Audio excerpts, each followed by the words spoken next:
जम्मू काश्मीर रे धारा 370 उच्छेद को 2 वर्ष पूरा। ए 2 वर्ष भितर अनेक किछि आखि दृश्य परिवर्तन देखा मिली। घाटी रे शांति बजाय रही। एथिसह विकास पथरे आगे चली जम्मू काश्मीर। आतंकवादी कार्यकलापर पतन होइछि। सुरक्षा स्थिति बहुत सुधुरी। दिन थिला घाटीर युवपीढ़ी नाना प्रकार आतंकी कार्यकलाप लिप्त रहुथिले। रोजगार माध्यम किछि नथिबारु सेबारे भूल रास्ता को आपणाउथिले। इरे धारा 370 उच्छेद परठारु युवपीढ़ी एवं सशक्त हो पारिछि। एबे ठीक भूल भितरे तफात करि पारुछंती युववर्ग। महिलांक पाई मध्य रोजगार रास्ता खोलिछि। भित्तिभूमिर विकास सहित सारा राज्य एवं विकास पथरे आगे चलिछि। तेबे 2 वर्ष परे कि प्रकार परिवर्तन जम्मू काश्मीर परिवेश रे देखिबा को मिलिछि से नै आसंतु देखिबा एही रिपोर्ट।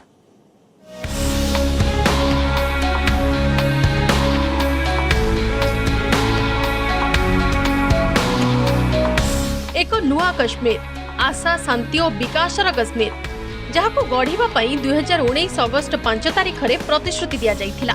एबे ताहा पूर्ण होइछि। अनुच्छेद 370 के सभी खंड लागू नहीं होंगे सिवाय खंड 1 के। धारा 370 उच्छेद परठारु जम्मू काश्मीर रे व्यापक परिवर्तन आसीछि।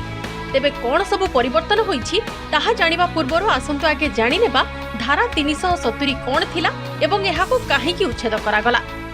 भारतीय संविधान रो धारा 370 अनुसार जम्मू काश्मीर को स्वतंत्र राज्य मान्यता प्रदान करा दैथिला।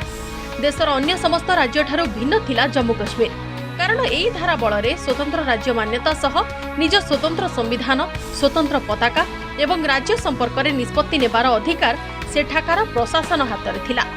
अर्थात जम्मू काश्मीर भारतर अविच्छेद्य अंग थाई भी नथिला सदृश्य। सबुबेले अशांति लागि रहिथिला। विशेषकर भारत, पाकिस्तान और चीन मध्यरे विवादर केन्द्र होई रहिथिला जम्मू काश्मीर। सबुबेले घाटी रे आतंकराज देखिबाकु मिलुथिला। 1954 मसीहा परठारु धारा 370 स्थायी भावे लागू होइथिला। अनेक आईनगत चैलेंजर सामना परे केंद्र सरकार धारा 370 को निष्क्रिय बोली घोषणा कले।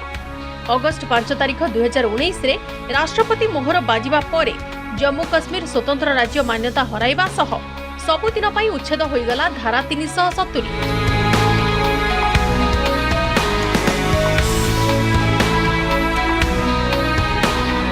धारा 370 उच्छेद हेबा परठारु घाटी विकास पथरे जेपरि आगे चलिछि। सरकारी तथ्य अनुसार राज्य आईन एवं कानून व्यवस्था रे व्यापक सुधार आछि। गृह मंत्रालय रिपोर्ट अनुसार घाटी रे आतंकी कार्यकलाप 2020 तुलन में 2021 रे 32% कमिछि। 2019 तुलन में 2020 रे यह 59% कमिथिला। 2018 जून 29 परठारु 2019 अगस्त 4 मध्यरे घाटी रे 455 टी आतंकी कार्यकलाप घटिथिला। हेले 2019 अगस्त 5 परठारु 2020 सेप्टेम्बर 9 सुधा एई संख्या 211 को खसी आस्थिला। अस्त्रविरति उल्लंघन मामला भी बहुत कमिछि। 2018 रे 2140 थर अस्त्रविरति उल्लंघन मामला सामना को आस्थिला। हेले 2021 रो प्रथम 6 मास रे एई संख्या कमी 664 रे पहुंचिछि। Today we are able to manage violence level substantially within the valley.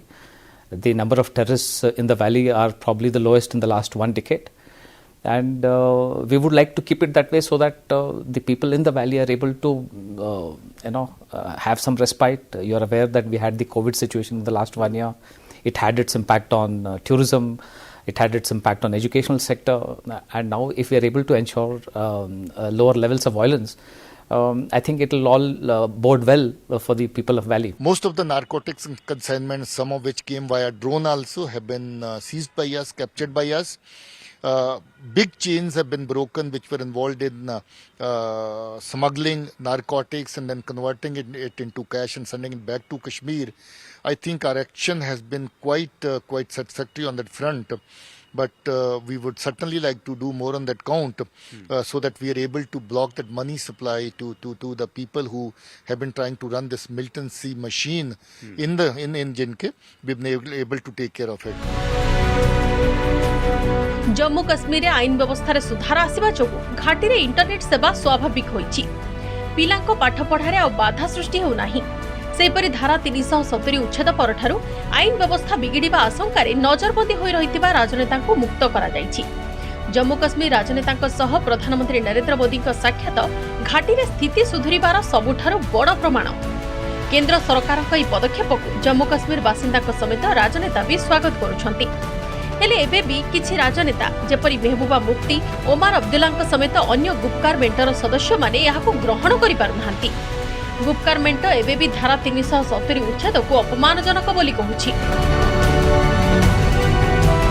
Jammu Kashmir में मेन स्ट्रीम पार्टीज हैं, उनको ये पता लगाना पड़ेगा कि हम अगर इलेक्शन लड़ेंगे तो किस कानून के तहत हम हिंदुस्तान का इलेक्शन लड़ेंगे, क्योंकि हिंदुस्तान का आईन हमारे जम्मू कश्मीर में अप्लाई होता है 370 के जरिए। हमें हिंदुस्तान के आईन के अंदर कोई पोजीशन दी है, अगर आप उस पोजीशन को आज खत्म करते हैं तो हमें दोबारा सोचना पड़ेगा, क्या हम आपके साथ जिन शर्तों पे आए थे, जब आपने वो शर्तें खत्म की, तो क्या हम आपके साथ रहना भी चाहेंगे? Secondly, accountability for what we do. Just to state how this has changed, there was a time when there was no tendering whatsoever. So all works were awarded on nomination basis. It's unheard of. Many of the viewers might find it very difficult to believe that you can allot works worth crores of rupee without any tendering, which is basically no sense of equity or fairness, and you just allot it to somebody whom you like. So that has completely gone. Today, it is not possible to allot any work without tendering. So that is one. Number two, earlier there was never a thought of even thinking about administrative approval. So you could start a work without any approval, start at 10 crore, finish at 100 crore, nobody was there to ask you that what are you doing. गत 2 वर्ष राज्य में उद्योगीकरण को प्रोत्साहन मिली। महिला और युवपीढ़ी को आग को बढ़ा विभिन्न प्रकार सुजोग मिलुछि। महिला माने आत्मनिर्भर होई पारुछंती। जोठी दिने महिला को पाठ पढ़ा उपर प्रतिबंध थिला, आज सेठी महिला माने निजे छोट छोट व्यवसाय करी आत्मनिर्भर होई पारिछंती। दिन थिला घाटीर युवपीढ़ी नाना प्रकार आतंकी कार्यकलाप रे लिप्त रहुथिले। रोजगार किछि माध्यम नथिबारु सेमाने भूल रास्ता को आपणाउथिले। हेले धारा 370 उच्छेद परठारु युवपीढ़ी में सशक्त होई पारिछंती। ठीक भूल भितरे तफात करि पारुछंती जम्मू कश्मीर युव वर्ग।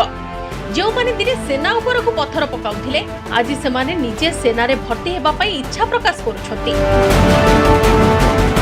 The government is also pushing, under the Lieutenant Governor, the administration is also pushing for implementation of schemes. And most importantly, the ad hocism is gone. There is transparency. Contracts are given via tender.